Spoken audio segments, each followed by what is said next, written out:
This is TWiT.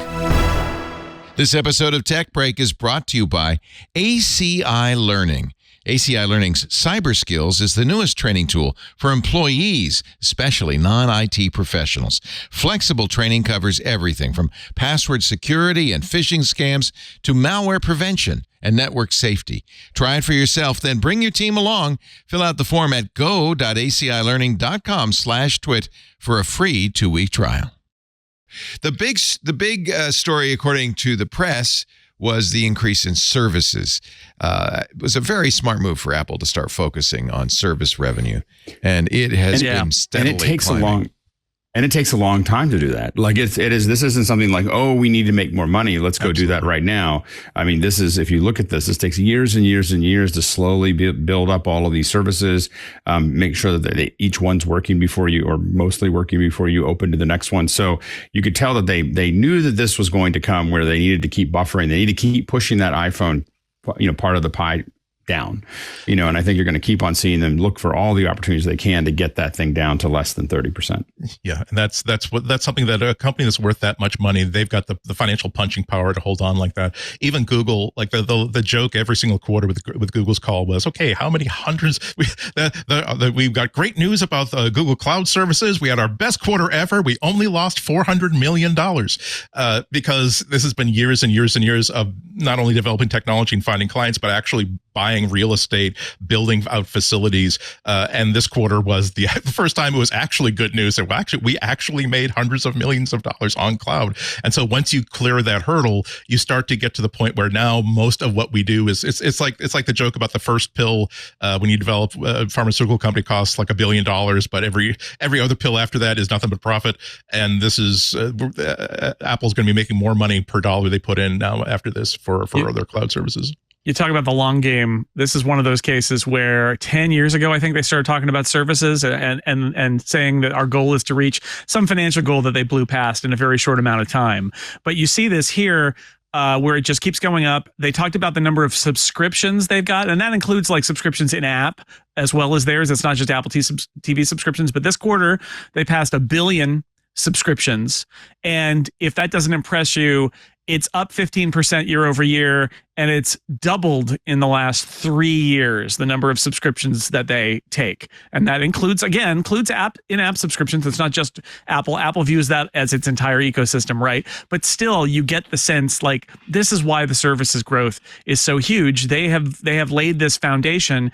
And as they also point out, they see a lot of growth in the install base. When we talk about like reselling that old iPhone, that if the old iPhone stays in service and somebody buys a new iPhone, that's one more person using an Apple device. And so their total number of devices is increasing, which allows them to sell more services to every single one of those devices. And it just keeps on rolling. Yeah. And in the Q&A, Luca pointed out that one of the advantages of services is that it's consistent. It doesn't keep fluctuating up and down. Once they got them, they stay right, gone. So much of the hardware business is seasonal, right. but services is not, because once you subscribe, you're on that subscription, and that's where it is. Also, very profitable. The Apple set a third quarter record for its profit margin this quarter. Luca Maestri, very proud of that. An analyst was like, Luca, I noticed that the profit margin is pretty high, maybe the highest we've seen. And he said, it was one of those moments of like, oh, I'm so glad you noticed. Yes, it was 45%. It's just enormous. And the reason is the hardware profit margins are less. They're good. They're about as good as you get in the industry, but they're not services profit margins, which are huge. And so the more services are in the mix, the more profitable you are as a company. There's one service that has 100% profit, and that's the money that Google pays them every year for the default search on Safari. It's estimated now that it's $15 billion. Apple made about $83 billion last year in services. $15 billion is a big, significant portion of that. Not that that's in jeopardy, although every once in a while Google kind of complains about it. But Google is not going to stop paying that money. Well, I mean, they're making money on that, right? They're making so much money that they can pay an affiliate fee to Apple for it. Yeah, for sure. I guess there is always, though, the risk with services that they could get their percentage cut, as you were referring to, or is it the EU could say you have to stop, letting Google be the default, something like that. There's always threats to this, all regulatory though, not commercial, all regulatory threats. Yeah, and really Apple's, I think that we're going to keep on seeing the situation that regulatory issues and antitrust issues are Apple's number one problem in the next decade. Those are the headwinds. It's not going to be competing with anybody else. It's the fact that they're starting to pull away. Yeah.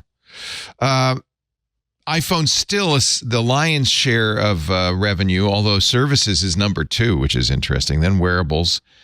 It's kind of sad for me that Apple, which was the Mac company for so long, a computer company, that Mac is a small percentage, not much more than iPad, actually, of their overall revenue.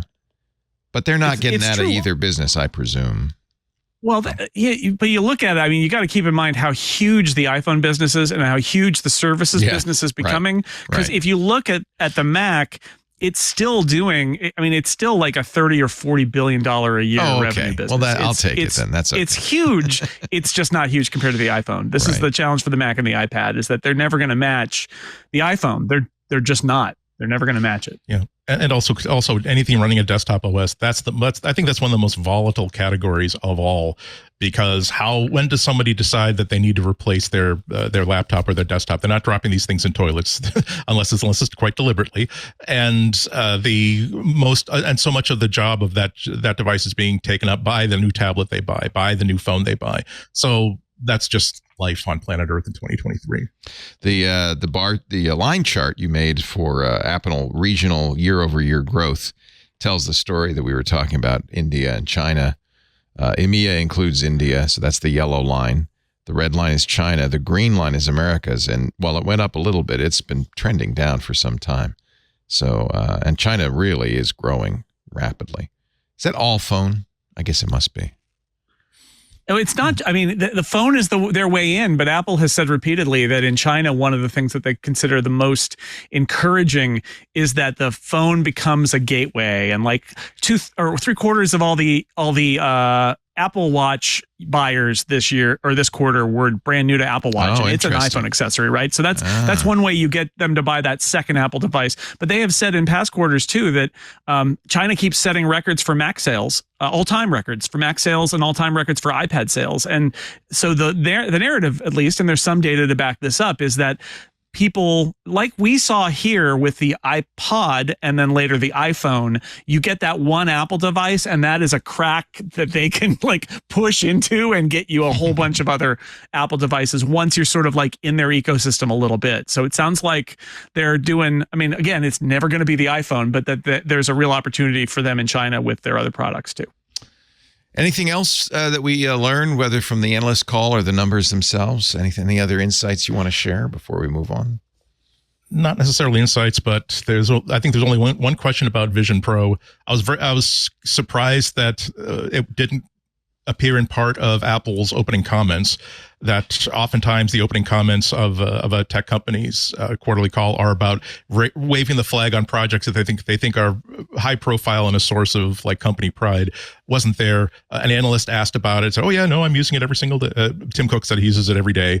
Again, they won't say what Apple TV program that he's watching on the Vision Pro every single day, because that would probably be the reason why. But well, and I think that there's nothing to until it starts to ship, or until you start to see developers put out more tests. There's really not. They've kind of. There's nothing to say. Yeah, they've shot that powder. There's nothing I think new to talk about until they have something to show. Yeah. That they haven't shown. Not that they were being announced, but just that it's interesting. Since we spend like all of like the past 2 or 3 weeks reading every single analyst call, it's oftentimes a way to see, well, why did they decide to use some of that time for the CEO to have open comments? What it really is like when you are watching to see. In the old May Day parades, who is standing right next to the Soviet premier, who has been moved to the outside. We get an idea of where the power is. So it was just kind of odd, given that again their environmental initiatives, their social initiatives were enough to spend several sentences on that. At least not. We're very proud of our new innovations that are coming in the future, such as blah blah blah. I just thought it was notable. I will read the quote. Tim Cook said, there's enormous excitement around the Vision Pro. We're excited internally. Everybody that's been through the demos are blown away, whether you're talking about press or analysts or developers. We're now shipping units to the developer community for them to begin working on their apps. And we're looking forward to shipping early next year. We could not be more excited with that. Here's the funny sentence, though, the interesting one. I'm using the product daily. Do you think he straps on the Vision Pro every day? Like Andy said, is he watching just the new dailies from the Apple TV show that's being worked on that week? Or well, and also they bring those in. Is he doing that at home for fun, or is he reviewing where things are going? So you have, there things bubble up to Tim. To it's time for your Vision Pro briefing. Strap in. But, yeah, I mean, it's not real. I mean, like they can say, like, this is what numbers is going to look like in Vision, or this is what. Hey, we've got something for you, and for him to just constantly see that progress. I doubt he looks at the iPhone 15 daily. Maybe he does. Here's the it's latest probably samples. in his pocket, so he probably does look at it daily because it's in his pocket. Yeah, exactly.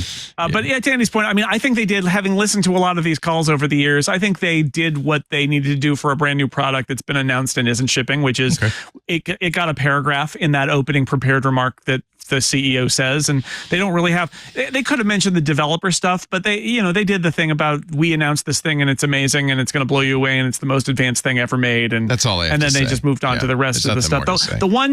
The one, I don't know if it qualifies as an insight, you can be the judge, that I had of this is that they always talk about how proud they are of the fact that, like I mentioned, 3/4 of Apple Watches were sold to new Apple Watch users.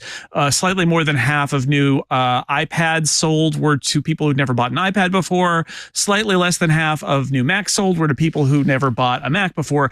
It's something to boast about. They're growing their market. That's nice. But it struck me that when you have a situation when your existing install base doesn't need to upgrade, that's when those numbers go up, right? That's when the numbers are of switchers or people who are new to the platform go up, because the people who are not buying are people who already bought your product last year and don't need to buy a new one because it's an Apple Silicon and it's great. And why would I update? I'll see you in 4 years. So it's a nice thing to boast about, but it's also kind of a proxy for how many people are buying a new Mac who already have a Mac and are upgrading. And if that number of new to Mac goes up too much, that means nobody's upgrading, which is not great either. That's an excellent point. Yeah.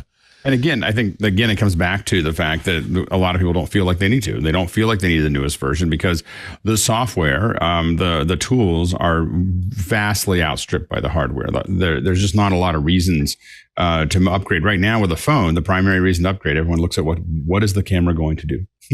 What's the new thing with the camera? And then they make a decision about whether they upgrade. I don't think there's very little on the phone that gets people excited more than just looking at the camera update.